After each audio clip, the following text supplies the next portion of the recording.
నమస్తే, welcome to 69 TV Telugu. నేను జితేంద్ర. బులెటిన్లోకి వెళ్లే ముందు హెడ్లైన్ చూద్దాం.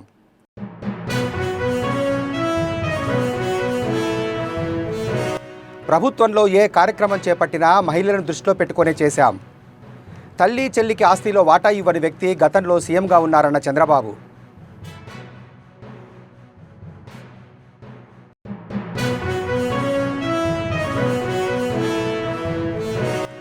కాంగ్రెస్ మాటల ప్రభుత్వం కాదు, చేతల ప్రభుత్వం అన్న వరంగల్ ఎంపీ. సీఎం రేవంత్ రెడ్డి చొరవతో వరంగల్కు ఎయిర్పోర్టు రానుందన్న కడియం కావ్య.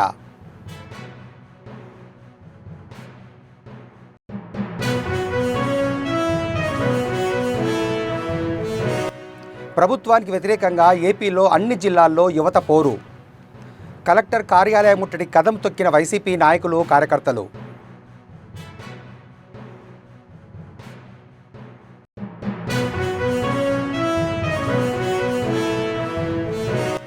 నిరంతరం ప్రజలకు సేవలందిస్తూ ప్రజలకు అందుబాటులో ఉంటాం. వరంగల్ నూతన సిపిగా బాధ్యతలు స్వీకరించిన సంప్రీత్ సింగ్.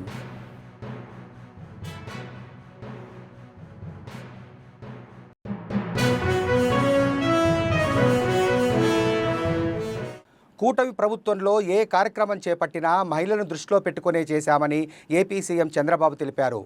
శాసనసభలో ఆయన మాట్లాడుతూ మహిళా సాధికారతను మాటల్లో చెప్పడం కాదని చేతల్లో చేసి చూపించాలన్నారు. టీడీపీతోనే మహిళా సాధికారత ప్రారంభమైందని చెప్పిన ఆయన మహిళలకు ఆస్తిలో హక్కును తొలిసారి ఎన్టీఆర్ కల్పించారని గుర్తు చేశారు. తల్లి చెల్లికి ఆస్తిలో వాటా ఇవ్వని వ్యక్తి గతంలో సీఎంగా ఉన్నారని, ఇచ్చిన ఆస్తిని కూడా వెనక్కు తీసుకునేందుకు కోర్టుకు వెళ్లారని ఆరోపించారు. మా ప్రభుత్వ హయాంలో తొలిసారి విద్యా ఉద్యోగాల్లో మహిళలకు 33% రిజర్వేషన్లు కల్పించామని, దీంతో వారు బాగా చదువుకున్నారని, ప్రస్తుతం మహిళలకే ఎదురుకట్నం ఇచ్చే పరిస్థితి వచ్చిందన్నారు. డీలిమిటేషన్ పూర్తయితే సుమారు 75 మంది మహిళలు అసెంబ్లీకి వస్తారని సీఎం చంద్రబాబు స్పష్టం చేశారు. మాటల్లో చెప్పడం కాదు, చేష్టల్లో చేసి చూపించాల్సిన అవసరం ఉంది. తెలుగుదేశం పార్టీ సిద్ధాంతం జెండర్ ఈక్విటీ ద్వారా, ఆడవారికి సమాన హక్కులు కల్పించడం ద్వారా వారిని ఆర్థికంగా, రాజకీయంగా, సామాజికంగా పైకి తేవాల్సిన బాధ్యత మనందరిపైన ఉంది. ఇప్పటికి కూడా మనం వివక్ష చూపిస్తూనే ఉన్నాం. ఎవరైనా మహిళలను చూస్తే మనకందరికి కూడా ఒక చిన్న చూపు, మీకేం తెలీదు, మీరుండండి అనే విధంగా మాట్లాడుతున్నాం. రెండో విషయం మీరు చూస్తే అధ్యక్ష, చిన్నప్పుడు తల్లిదండ్రులపైన ఆధారపడతారు, పెద్ద అయిన తర్వాత భర్తలపైన ఆధారపడతారు, మళ్ళీ ముసలివాళ్ళైతే పిల్లలపైన ఆధారపడతారు. కానీ ఎప్పుడు కూడా వివక్ష చూపిస్తూనే ఉంటారు. అందుకే ఈరోజు గర్వంగా చెప్పగలుగుతున్నా, మహిళా సాధికారత ప్రారంభమైంది తెలుగుదేశం పార్టీతోనే ప్రారంభమైందని చెప్పి కూడా గర్వంగా చెప్పగలుగుతున్నాను. 86లో అధ్యక్ష మహిళలకు ఆస్తిలో సమాన హక్కు ఇచ్చాడు ఎన్టీ రామారావు గారు. అంతవరకు వారసత్వంగా మనం ఒక్కసారి చూస్తే ఆస్తిలో సమాన హక్కు లేదు. ఆడపిల్లలుంటే పెళ్ళిళ్ళు చేసి పంపించేస్తున్నాం, ఆస్తిలో హక్కు లేని పరిస్థితి తీసుకొస్తున్నాం, సెక్యూరిటీ ఇవ్వలేని పరిస్థితికి వచ్చాం. అది తీసుకొచ్చిన తర్వాత అధ్యక్ష డిమాండ్ చేసే పరిస్థితికి వచ్చారు ఆడబిడ్డలు. I'm proud to say that. ఎవరైనా సరే అది అయిన తర్వాత ఈరోజు చూస్తే 40 ఏళ్ల తర్వాత మనం ముందే తీసుకొస్తే 2005లో దేశంలో దీన్ని చట్టంగా తీసుకొచ్చారు, మహిళలకు ఆస్తిలో సమాన హక్కుని. అయితే మన రాష్ట్రంలో మనం అందరం గుర్తుపెట్టుకోవాల్సిన అవసరం ఉంది. తల్లికి చెల్లికి ఆస్తిలో వాటా ఇవ్వని వ్యక్తి నిన్నటి వరకు ఈ సభలో కూర్చొని ముఖ్యమంత్రిగా ఉన్నాడంటే ఏ విధంగా సభవో నాకైతే అర్థం కావడం లేదు. నేనేదో విమర్శించాలని విమర్శించడం లేదు. ఇచ్చిన వాటాల మీద కోర్టుకు పోయి అది కూడా ఇవ్వను అనే పరిస్థితి వచ్చారంటే ఇంకా ఆస్తిలో సమాన హక్కు మీద మాట్లాడడం కానీ, మహిళల గురించి మాట్లాడే హక్కు అలాంటి వ్యక్తులకు ఉంటుందా అని అడుగుతున్నాను అధ్యక్ష. ఎందుకంటే అధ్యక్ష ఈరోజు మనందరం ఒకటి గుర్తుపెట్టుకోవాల్సిన అవసరం ఉంది. రాజకీయాల్లో ఉండే మనం ప్రజలకు జవాబుదారితనం. మనం ఆదర్శంగా ఉండాలి. మనం ఆదర్శంగా ఉండి ప్రజలకు కూడా ఆదర్శమైన విధానాలకు స్ఫూర్తినిచ్చే బాధ్యత మన పైన ఉంది. అలాంటి వ్యక్తులు తల్లికి కూడా నేను వాటాలు ఇవ్వలేదు, లేకుంటే నేను మార్చుకుంటున్నాను, ఇది నా వాటా అని చెప్పే పరిస్థితికి వచ్చారంటే చాలా బాధేస్తుంది. కాంగ్రెస్ మాటల ప్రభుత్వం కాదు, చేతల ప్రభుత్వం అని వరంగల్ ఎంపీ కడియం కావ్య ఢిల్లీలో అన్నారు. 15 ఏళ్ల నుండి పెండింగ్లో ఉన్న మామునూరు ఎయిర్పోర్టు పనులను సీఎం రేవంత్ రెడ్డి పట్టుదలతో సాధించి చూపించారన్నారు. ఎయిర్పోర్టు విస్తరణకు అవసరమైన 256 ఎకరాల భూసేకరణకు 205 కోట్లు విడుదల చేస్తూ గతంలోనే జీవో విడుదల చేసిందని ఆమె స్పష్టం చేశారు. 2-3 ఏళ్లలో వరంగల్ ప్రజలకు ఎయిర్పోర్టులు అందుబాటులోకి వస్తుందన్నారు ఎంపీ కడియం కావ్య. పేద ప్రజల కోసము, తర్వాత ఎస్సీ, బీసీ, మైనారిటీ, ఎస్టీ అందరికీ కూడా సమన్యాయం జరగాలి, విద్యతోటి అభివృద్ధి చెందుతారో వీళ్ళు ఈ కమ్యూనిటీస్ అన్న ఉద్దేశంతో దాదాపు 11,000 కోట్లతోటి ఈ ప్రాజెక్ట్ తీసుకురావడం చాలా సంతోషం. అందుకు ఆయనకి నేను ధన్యవాదాలు తెలియజేసుకుంటున్నాను. ఇంకొక విషయం ఏంటంటే వరంగల్కి సంబంధించి రీసెంట్గా గత 10 ఏళ్ల నుంచి ఏదైతే ఇంకా 15 ఏళ్ళని చెప్పుకోవచ్చు, 15-20 ఏళ్ళ నుంచి మామూలు ఎయిర్పోర్ట్ అసలు ముందడుగు పడలేదు. అట్లాంటిది మొన్న రీసెంట్గా మనకి నో అబ్జెక్షన్ సర్టిఫికేట్ వచ్చింది. ఎందుకంటే ఒక క్లాజ్ 5.2 ప్రకారము గ్రీన్ ఫీల్డ్ ఎయిర్పోర్ట్ అనేది government of India plus Hyderabad international airport authority మధ్య ఉన్న ఒప్పందం ప్రకారం 150 కిలోమీటర్ల పరిధిలో ఉన్న ఎయిర్పోర్ట్కి మనకి ఏమంటారో శాంక్షన్ అవ్వదు. కానీ ఆ హర్డల్ని మన సీఎం రేవంత్ రెడ్డి గారు ప్రత్యేక శ్రద్ధతోటి కూడా పట్టుదలతోటి మాకు ఉన్న 5-6 కిలోమీటర్ల లోపు, అంటే మాకు ఆల్మోస్ట్ 145 కిలోమీటర్స్ ఉంటుంది హైదరాబాద్ నుంచి, దాన్ని కూడా ఓన్లీ ఆల్ ఓవర్ ఇండియా తెలంగాణలోని మామ్నూర్ ఎయిర్పోర్ట్కి ఆ నిబంధనని సడలించడం జరిగింది జిఎంఆర్ సంస్థ వాళ్ళు. ఒక్కసారి ఆ హర్డిల్ బయటికి రాగానే మన కేంద్రం గ్రీన్ సిగ్నల్ ఇచ్చింది. ఇప్పుడు ఆల్రెడీ 950 కోట్ల 50 ఎకరాల ల్యాండ్ ఎక్విజిషన్ కావాలి. దాంట్లో ఆల్రెడీ 696 ఎకరాలు ఎయిర్పోర్ట్ అథారిటీ చేతిలో ఉంది. మిగతా 253 ఎకరాల కోసము ఇప్పుడు వెయిట్ చేస్తున్నాము. దానికోసం కూడా 205 కోట్లు విడుదల చేయడం జరిగింది సీఎం గారు.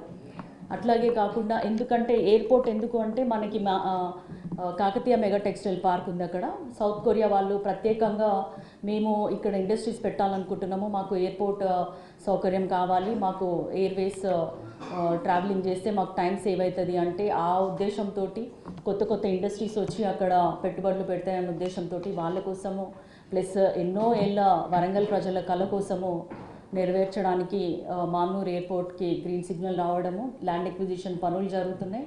అది కూడా దాదాపు 2 నుంచి 3 సంవత్సరాల లోపు ఎయిర్పోర్ట్ పూర్తి స్థాయిలో నిర్మించబడుతుంది అని మీకు అందరికి తెలియజేసుకుంటున్నాను. అదే కాకుండా నిన్న కూడా ఒక 2 డేస్ కింద ఒక 3 మంత్రులు, 2 కిరణ్ అన్న, నేను ఎంపీలము కలిసి మన కేంద్ర రైల్వే మంత్రి గారిని కలిసి కాజ్పేట్కి డివిజన్ ఇవ్వడం అని కోరడం జరిగింది. ఎందుకంటే సౌత్ సెంట్రల్ రైల్వేలో చూసుకున్నట్లయితే తెలంగాణకు సంబంధించి ఒక 2 డివిజన్స్ మాత్రమే ఉన్నాయి. ఇప్పుడు కొత్తగా వచ్చిన సౌత్ కోస్ట్ రైల్వేకి మిగతా ఆంధ్రాలో ఉన్న 5 డివిజన్స్ వెళ్ళిపోయినందుకు కాజ్పేట్కి కూడా అన్ని అర్హతలు ఉన్నాయన్న ఉద్దేశంతో కాజ్పేట్ని డివిజన్గా చేయాలని కోరినాము. అదేవిధంగా కొత్త రైల్వే ప్రపోజల్స్, ఆర్ఓబీలు, ఆర్యూబీలు అన్నీ కూడా కోరితే చాలా సానుకూలంగా స్పందించినారు. ఇవే కాకుండా రాష్ట్రంలో ఉన్న ప్రతి ఒక్క సమస్య మీద కేంద్ర మంత్రులని ముఖ్యమంత్రితో పాటు కలవడమే కాకుండా మేము సపరేట్గా కూడా కలిసి విన్నవించుకోవడం జరుగుతుంది. బాపట్ల జిల్లాలో వైసీపీ తలపెట్టిన యువత పోరులో యువత కదం తొక్కింది. జిల్లాలో అన్ని నియోజకవర్గాల నుండి వైసీపీ నాయకులు భారీగా తరలివచ్చి ర్యాలీ నిర్వహించారు. వైఎస్ఆర్సీపీ విద్యార్థి ఫీజు రీయింబర్స్మెంట్ కార్యక్రమంలో కలెక్టరేట్ వద్ద పోలీసులు సైతం లెక్క చేయకుండా కలెక్టరేట్లోకి నాయకులు, కార్యకర్తలు దూసుకెళ్లారు.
వైసీపీ అధినేత జగన్మోహన్ రెడ్డి దేనికి యువత పోరు చేస్తున్నారో చెప్పాలని జగన్ అండ్ కో బ్యాచ్ గతంలో పోరుబాట పేరుతో ఘోరంగా విఫలమయ్యారన్న ఏలూరు జిల్లా టీఎన్ఎస్ఎఫ్ అధ్యక్షులు పెనుబోయిన మహేష్ యాదవ్ ఆరోపించారు.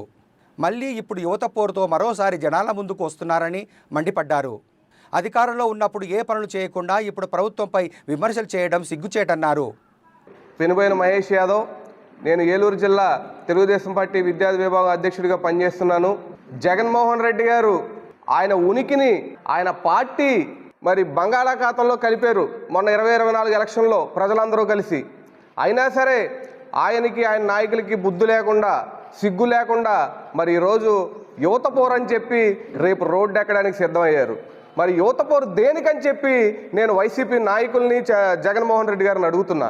ఎందుకంటే మరి ఆయన యువత పోరు అని చెప్పి ఫీజు రియంబర్స్మెంట్ ఇవ్వలేదని చెప్పి చెప్తున్నారు, విద్యాదీవెన ఇవ్వలేదని చెప్తున్నారు. ఆ విద్యాదీవెన బకాయిలు అవన్నీ కూడా మరి ఎప్పుడు ఆగినాయి అని చెప్పి నేను అడుగుతున్నా. 20 కాడి నుంచి 2024 దాకా మీరు పెట్టిన బకాయిలు కాదా అని చెప్పి నేను జగన్మోహన్ రెడ్డి గారిని అడుగుతున్నా. దాదాపుగా 4,000 కోట్ల రూపాయలు మరి బకాయిలు పెట్టి వెళితే ఈరోజు ఒక్కొక్కటిగా మరి లోకేష్ బాబు గారు క్లియర్ చేసుకుంటా వస్తున్నారు. ఎంతోమంది విద్యార్థులు మీ ప్రభుత్వంలో రోడ్డెక్కి మరి జైలు పాలు అవలేదా అని చెప్పి నేను జగన్మోహన్ రెడ్డి గారిని అడుగుతున్నా. ఈ రోజున మరి చంద్రబాబు నాయుడు గారు కానివ్వండి, మరి లోకేష్ బాబు గారు కానివ్వండి, ప్రత్యేకమైన మరి దృష్టి సారించారు మరి విద్యా వ్యవస్థ మీద. దాదాపుగా మరి బడ్జెట్లో మరి ఎక్కువ శాతం నిధులు, మరి మొన్న అసెంబ్లీ బడ్జెట్ కూడా చూశారు మీరు. ఆ బడ్జెట్లో మరి ఎక్కువ శాతం నిధులు కూడా మరి విద్యా వ్యవస్థకి, మరి పిల్లలందరూ చదువుకుంటేనే మరి రాష్ట్రం బాగుపడుతుంది, ఉద్యోగాల కల్పన మరి వస్తుందని చెప్పి ఆయన లోకేష్ బాబు గారు కానీ, చంద్రబాబు నాయుడు గారు కానీ, కూటమి ప్రభుత్వం కానీ మరి విద్యకు ఎక్కువ ప్రాధాన్యత ఇస్తుందని చెప్పి తెలియజేస్తున్నాం. మరి మీరు ముందర జగన్మోహన్ రెడ్డి గారి ఇంటి దగ్గర ధర్నా చేయండి అని చెప్పి వైసీపీ నాయకుల్ని నేను తెలియజేస్తున్నా. ఎందుకంటే మరి ఈరోజు అన్నీ కూడా ఆపింది కూడా ఆయనే కాబట్టి మరి ఆయన ఇంటి ముందలే ధర్నా చేయాలని చెప్పి మేము తెలియజేస్తున్నాం. మేము ఇదే పరిస్థితి కొనసాగితే మరి జగన్మోహన్ రెడ్డి ఇంటి ముందర మేము ధర్నాకి సిద్ధమవుతామని చెప్పి మేము తెలియజేస్తున్నాం. ఎందుకంటే ఆయన ఉనికిని కాపాడుకోవడానికి, ఆయన పార్టీని కాపాడుకోవడానికి ఎక్కడో మా ఉనికి పోతుందని చెప్పి ఆయన ఈ అవాస్తవాలు మరి రోడ్డు మీదకి జనాల్ని ఉసిగొలపడాలు ఇవన్నీ చేస్తున్నాడు తప్ప మరి ఎటువంటి విషయం లేదు. మరి విద్యార్థులందరికీ అండగా మరి ధైర్యంగా మరి లోకేష్ బాబు గారు ఉన్నారని చెప్పి మీ అందరికీ కూడా తెలియజేస్తున్నాం. మరి రేపు జరిగే మరి యువత పోరు అంటున్నారు, యువత పోరులో మరి యువతే ఉండాలని చెప్పి మేము తెలియజేసుకుంటున్నాం, విద్యార్థులే ఉండాలని చెప్పి మేము తెలియజేసుకుంటున్నాం. కానీ ఏ ఒక్క విద్యార్థి కూడా మరి రావడానికి సిద్ధంగా లేడని చెప్పి మేము చెప్తున్నాం. ఎందుకంటే యువత విద్యార్థులు మాతో మాట్లాడుతున్నారు, వాళ్ళ తల్లిదండ్రులు కానివ్వండి, వారు కానివ్వండి, బాబు మేము చాలా బాధలు పడ్డాం, గత ప్రభుత్వంలో మరి మాకు 3వ విడత అమౌంట్ పడలేదు, 4వ విడత అమౌంట్ పడలేదు, మరి 4వ సంవత్సరం విద్యార్థులు చాలా మంది కూడా మరి పూర్తయినా సరే ఇంకా సర్టిఫికెట్లు ఈ రోజుకు కూడా మరి సర్టిఫికెట్లు ఇవ్వని పరిస్థితి. అవన్నీ కూడా మరి లోకేష్ బాబు గారి దృష్టికి తీసుకెళ్ళాం. మరి ఒక్కొక్కటిగా అన్నీ కూడా సమస్యలని పరిష్కరిస్తున్నారని చెప్పి మీకు తెలియజేస్తున్నాం. ఏపీ సిఐడి విచారణకు మాజీ ఎంపీ విజయసాయిరెడ్డి హాజరయ్యారు. కాకినాడ పోర్టు అక్రమాల కేసులో ఆయన సిఐడి కార్యాలయానికి వెళ్లారు. ఇదే కేసులో ఇప్పటికే విజయసాయిరెడ్డి ఈడీ విచారణకు హాజరయ్యారు. మాజీ సీఎం జగన్ హయాంలో కాకినాడ సీపోర్ట్ లిమిటెడ్ కాకినాడ సెజుల్లో 3,600 కోట్ల విలువైన వాటాలను వాటి యజమాని కర్నాటి వెంకటేశ్వరరావు నుంచి బలవంతంగా లాగేసుకున్న కేసులో విజయసాయిరెడ్డికి ఏపీ సిఐడి ఇటీవల నోటీసులు ఇచ్చింది. ఈ కేసులో విజయసాయిరెడ్డి 2వ నిందితుడు కాగా జగన్ బాబాయ్ వైవి సుబ్బారెడ్డి కుమారుడు విక్రాంత్ రెడ్డి A1గా ఉన్నారు.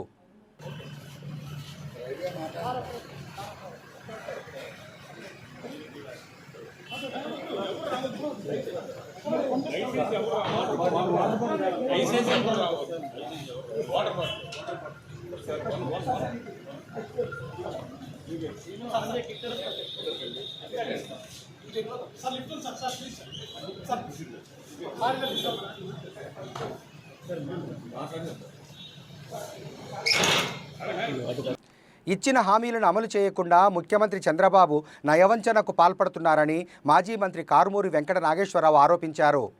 తణుకు వైసీపీ కార్యాలయంలో ఆయన మాట్లాడుతూ 20,000 ఉద్యోగాలు ఇస్తానని హామీ ఇచ్చిన చంద్రబాబు మాట తప్పారని విమర్శించారు. నేడు అన్ని జిల్లాల కలెక్టరేట్ కార్యాలయం ఎదుట విద్యార్థి పోరుబాట కార్యక్రమం విజయవంతంగా జరిగిందన్నారు. నయవంచన చేసి 20,000 ఉద్యోగాలు ఇస్తానని చెప్పి ఒక్క ఉద్యోగం ఇవ్వకపోగా మొన్ననే మీరు చూశారు సాక్ష్యం, ఏదైతే కౌన్సిల్లో మన వరుడు కళ్యాణి గారు దాన్ని లేవనెత్తి మీరు ఇన్ని లక్షల ఉద్యోగాలు ఇచ్చేసానని చెప్పి మీరు గవర్నర్తో చదివిచ్చారంటే అది తప్పమ్మా, మేము ఇవ్వలేదు, ఒక్క ఉద్యోగం కూడా ఇప్పటికి ఇవ్వలేదని చెప్పి ఆ లోకేష్ గారే ఒప్పుకోవటం జరిగింది. కనీసం నిరుద్యోగ భృతి 3,000 ఇస్తామన్న ఈ పెద్ద మనిషి చంద్రబాబు నాయుడు కానీ వాళ్ళ కానీ ఈ రోజున ఏమీ మాట్లాడకుండా గాలికి వదిలేస్తే నిరుద్యోగ భృతి 3,000 వస్తుందని ఎదురు చూస్తున్న ఈ నిరుద్యోగులు ఎందరో కూడా ఏమైపోవాలని చెప్పి నేను అడుగుతున్నాను. నేను వీళ్ళందరినీ కూడా మాయ చేసి అందరినీ నమ్మించి నమ్మబలికి నట్టేట వెన్నుపోటు పొడిచారని చెప్పి ఈ సందర్భంగా తెలియజేస్తున్నా. అదే కాకుండా ఇవాళ ఏదైతే ఫీజు రియంబర్స్మెంట్ ఎన్నో ఇస్తానని చెప్పి అందరినీ కూడా మోసం చేశారు. ఇవాళ 17 మెడికల్ కాలేజీలు, ఇవాళ రాష్ట్రంలో 17 మెడికల్ కాలేజీలు తెచ్చిన ఘనత జగన్మోహన్ రెడ్డి గారిది. అన్ని కన్స్ట్రక్షన్లో ఉన్నాయి, 5 కంప్లీట్ అయినాయి, కాలేజీలు నడుస్తున్నాయి. 750 మెడికల్ సీట్లు మనకి అలాట్ చేస్తే అసలు నీకు మనసుందా? చంద్రబాబు నాయుడు గారు ఏ ముఖ్యమంత్రి అయినా సరే మన రాష్ట్రానికి మెడికల్ సీట్లు కావాలని తాపత్రయపడి దానికోసం తిరుగుతారు. ఇవాళ మెడికల్ సీట్లు 750 సీట్లు మాకు వద్దని నువ్వు ఎలా లెటర్ రాస్తావని చెప్పి నేను అడుగుతున్నాను. నేను ఇవాళ 5 కాలేజీలు కంప్లీట్ లైన్, ప్లాస్టింగ్ లైన్ ఉన్నాయి కూడా రన్నింగ్లో రావడానికి సిద్ధంగా ఉన్నాయి. దీన్ని ప్రైవేట్ పరం చేస్తానని చూస్తున్నాను. నువ్వు వచ్చిన కాడి నుంచి ప్రతిదీ కూడా ప్రైవేట్ పరమే. ఇవాళ నిజాం షుగర్స్ కానీ, డెల్టా షుగర్స్ కానీ ఎన్నో ఫ్యాక్టరీలను ప్రైవేట్ పరం చేసిన ఘనత నీ ఖాతాలోనే ఉన్నాయి. ఇప్పటికైనా సరే ఈ కాలేజీలను ఎట్టి పరిస్థితుల్లోనూ మన సంపద, గవర్నమెంట్ సంపదని ప్రైవేట్ పరం చేయడానికి మేము ఒప్పుకోకూడదని, మీరు కూడా అలా ఒప్పుకోకూడదని, మీ మనసు మార్చుకోవాలని చంద్రబాబు నాయుడు గారికి చెప్తున్నాం. ఇవాళ రాష్ట్రంలో 17 మెడికల్ కాలేజీలు గవర్నమెంట్ రన్నింగ్లోకి వచ్చినప్పుడు పేదలకు ఎంతో కూడా మంచి జరుగుద్ది, మేలు జరుగుద్ది వైద్య విషయంలో. ఇవాళ మీరు ఆరోగ్యశ్రీని అటకెక్కించారు, చాలామంది ఇబ్బందులు పాల్పడతా ఉన్నారు. ఏది ఏమైనా ఇవాళ 12వ తారీఖున మరి అమ్మఒడి కానీ, మీరన్న విద్యా దీవెన కానీ, వసతి దీవెన కానీ, మరి అలాగే ఫీజు రియంబర్స్మెంట్ కానీ, అలాగే మీరు ఏదైనా నిరుద్యోగ భృతి, ఎలాగ ఉద్యోగాలు ఇవ్వలేరు, నిరుద్యోగ భృతి కానీ మేము రాగానే డిఎస్సి, మెగా డిఎస్సి తీస్తాం, టీచర్ పోస్టుల మెజార్టీ మేము ఇస్తామని కల్పిస్తామని చెప్పున్నారు. దాని విషయంలో కూడా వాయిదాలు వేసుకుంటూ వస్తున్నారు. మీ బెనంతా వాయిదాలే. నిరంతరం ప్రజలకు సేవలు అందిస్తూ 24/7 ప్రజలకు అందుబాటులో ఉంటామని వరంగల్ పోలీస్ కమిషనర్ సంప్రీత్ సింగ్ తెలిపారు. రాష్ట్ర ఉత్తర్వుల మేరకు వరంగల్ పోలీస్ కమిషనరేట్ నూతన పోలీస్ కమిషనర్ సంప్రీత్ సింగ్ బాధ్యతలు స్వీకరించారు. నూతన సిపికి డీసీపీలు పుష్పగుచ్చాలు ఇచ్చి స్వాగతం పలికారు. సాయుధ పోలీస్ గౌరవ వందనం స్వీకరించిన అనంతరం నూతన కమిషనర్గా పూర్వ సిపి అంబర్ కిషోర్ నుండి బాధ్యతలు స్వీకరించారు. అలా వరంగల్ పోలీస్ కమిషనర్గా ఛార్జ్ తీసుకోవడం జరిగింది. సో బేసికలీ ఇక్కడ వరంగల్ కమిషనరేట్లో పనిచేస్తూ మన గవర్నమెంట్ ద్వారా ఇచ్చిన ఆదేశాలు, గవర్నమెంట్ నిర్దేశాలు, అట్లాగే మన సీనియర్ ఆఫీసర్స్ ఇచ్చిన ఆదేశాలు, నిర్దేశాల మేరకు అంతా ఇక్కడ పోలీసింగ్ నడుపుతాము. సో బేసికల్గా ఇక్కడ వరంగల్ పోలీస్ అనేది ముఖ్య మోటో ఏముంటుంది, టోటల్గా లా అండ్ ఆర్డర్, టోటల్గా శాంతి భద్రతా వ్యవస్థ అంతా కూడా 100% కంట్రోల్లో ఉండి పబ్లిక్కి 100%గా నమ్మకం కలిగేటట్టు దట్ పోలీస్ ఎప్పుడైనా 24/7 మీకోసమే పని చేస్తూ ఉంటారు, మీకోసం అవైలబుల్ ఉంటారని అది నమ్మకం పబ్లిక్లో ఇంకా కూడా స్ట్రాంగ్ చేసుకోవడానికి ఇక్కడ అది కృషి చేస్తాము. దీంట్లో ముఖ్యంగా మనము ఇక్కడ క్రైమ్ కంట్రోల్లో ప్రివెన్షన్, డిటెక్షన్, దాంతోపాటుగా లా అండ్ ఆర్డర్ మెయింటెనెన్స్, అట్లాగే ట్రాఫిక్ కంట్రోల్, ఇవన్నీ రెగ్యులర్గా మన పోలీసింగ్ ప్రాక్టీసెస్ ఉన్నాయి, అవి చేస్తాము. వీటితో పాటుగా స్పెషల్గా మన దగ్గర పోలీస్కి ఎదుర్కొంటున్న challenges, for example cyber crimes, వాటి మీద కూడా దృష్టి సారిస్తాము. ఇంకా కూడా పోలీస్ని స్ట్రెంథన్ చేస్తాము సైబర్ క్రైమ్స్ని టోటల్గా అరికట్టడానికి. అట్లాగనే మహిళా భద్రత మీద కూడా చాలా ఫోకస్ పెడతాము. మహిళలకి ఎలాంటి కూడా చిన్నది కూడా ఇబ్బందులు లేకుండా టోటల్ పోలీసింగ్ 100% మనది పర్ఫెక్ట్ ఉండాలని దానికి కూడా ప్రయత్నం చేస్తాము. ఎప్పుడు కూడా 24/7 పోలీస్ అందుబాటులో ఉండి పబ్లిక్ సేవకి సమాజ సేవకి ఇక్కడ పని చేస్తూ ఉంటారని దానికే కృషి చేస్తాము. Thank you very much. Now only అట్లాంటి ఏమైనా స్పెసిఫిక్ ఇష్యూ ఉంటే మీరు మీరు తర్వాత నాకు చెప్పండి, will sort it out. Okay, definitely will take action. Ganja సంబంధించి నార్కోటిక్ సబ్స్టాన్సెస్ సంబంధించి గంజా అండ్ నార్కోటిక్ సబ్స్టాన్సెస్ సంబంధించి టోటల్గా పక్కడబందీగా ఇక్కడ పోలీసింగ్ చేస్తాము. సో బేసికల్గా మనకి ఎవరైనా ట్రాన్స్పోర్టర్స్ కానీ పెడ్లర్స్ కానీ సప్లయర్స్ ఉంటారు, వాళ్ళ మీద టోటల్గా 100% ఇక్కడ కంట్రోల్ నడుస్తుంది. వాళ్ళు ఎట్టి పరిస్థితుల్లోని వరంగల్ కమిషనరేట్ పరిధిలో వాళ్ళు రాకూడదు. వాళ్ళ బిజినెస్ ఏదైతే ఉంటారో ఇక్కడ ఎట్టి పరిస్థితులు వాళ్ళు జరగకూడదు. సో దానికి చట్టపరంగా ఏదైతే చేయాలా, ఎకనామికల్గా ఏమేమి చేయాలనో అట్లాగే అది ఎకనామికల్గా కూడా చట్టపరంగానే ఏమేమి చేయాలనో దాన్ని వేరే వేరే చట్టాలను వాటి పరంగా కూడా ఏమేమి చేయాలనో అంతా కూడా చేస్తాము. దాంట్లో ప్రివెంటివ్ యాక్షన్ కూడా ఏమేమి చేయాలని అవంతా కూడా చేస్తాము. కొన్ని రోజులు I will take to study ఇక్కడ సిచ్యువేషన్ ఎట్లా ఉంది.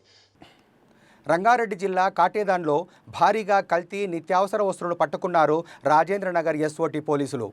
గోదాంపై దాడులు చేసిన పోలీసులు 20 రకాల కిరాణా వస్తువులు సీజ్ చేశారు.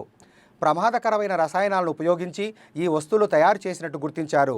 కల్తీ వస్తువులు ఒరిజినల్ అన్నట్టుగా ప్యాకింగ్ చేసి మార్కెట్లో విక్రయిస్తున్నారని, ఏమాత్రం అనుమానం రాకుండా ఒరిజినల్ ప్రొడక్ట్స్ ప్యాకింగ్ లాగానే ప్యాకింగ్ చేస్తున్నారని పోలీసులు తెలిపారు. ఈ దాడుల్లో కల్తీ వస్తువులను స్వాధీనం చేసుకుని గోదాం నిర్వాహకులను అదుపులోకి తీసుకున్నారు ఎస్ఓటి పోలీసులు.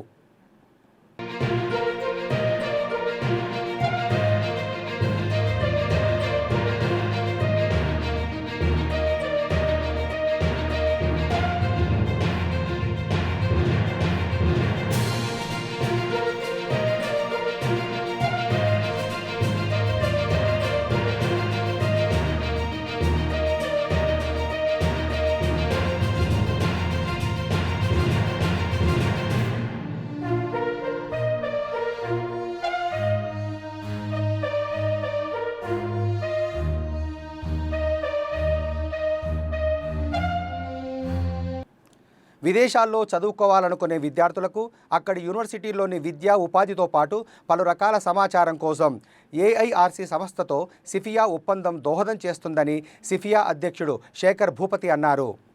బంజారా హిల్స్లోని తాజ్ డక్కన్ హోటల్లో ప్రపంచవ్యాప్తంగా 450 సంస్థలతో అనుబంధం కలిగిన అమెరికాకు చెందిన ఏఐఆర్సీ సంస్థతో consortium of foreign education advisers సంస్థ ఒప్పందాన్ని కుదుర్చుకుంది.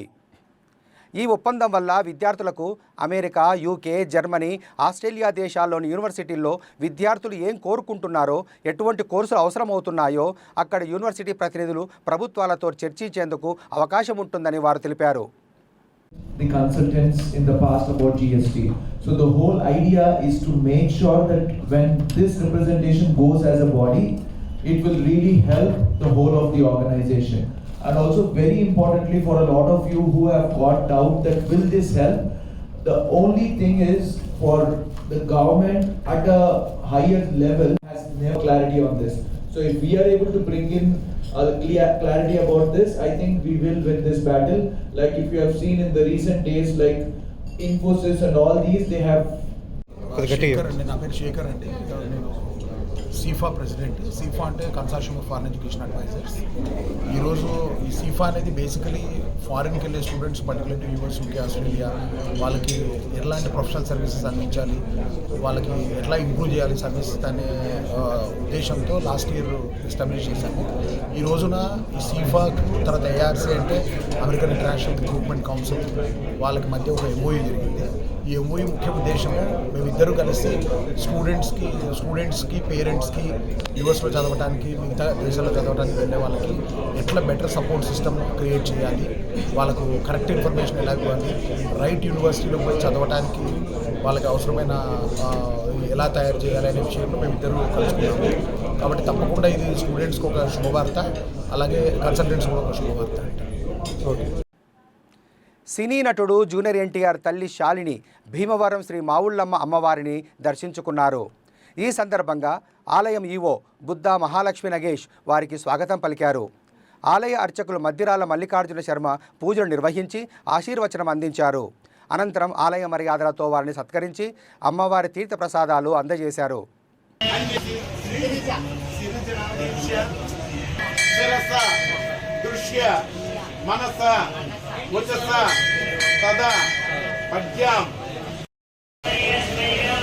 బులెటిన్ ముగించే ముందు హెడ్లైన్స్ మరోసారి.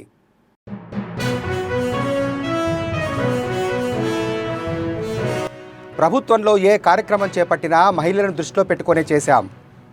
తల్లి చెల్లికి ఆస్తిలో వాటా ఇవ్వని వ్యక్తి గతంలో సీఎంగా ఉన్నారన్న చంద్రబాబు.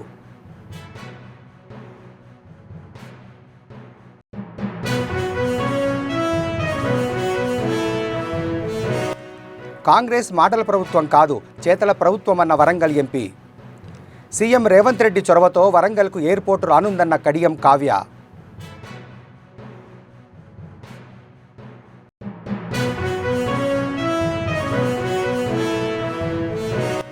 ప్రభుత్వానికి వ్యతిరేకంగా ఏపీలో అన్ని జిల్లాల్లో యువత పోరు. కలెక్టర్ కార్యాలయం ముట్టడి కదం తొక్కిన వైసీపీ నాయకులు, కార్యకర్తలు.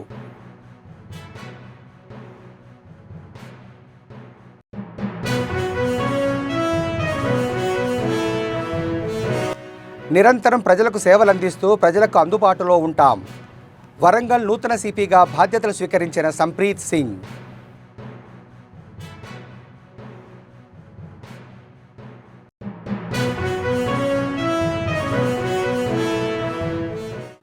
మరిన్ని అప్డేట్స్ కోసం చూస్తూనే ఉండండి 69 టీవీ తెలుగు.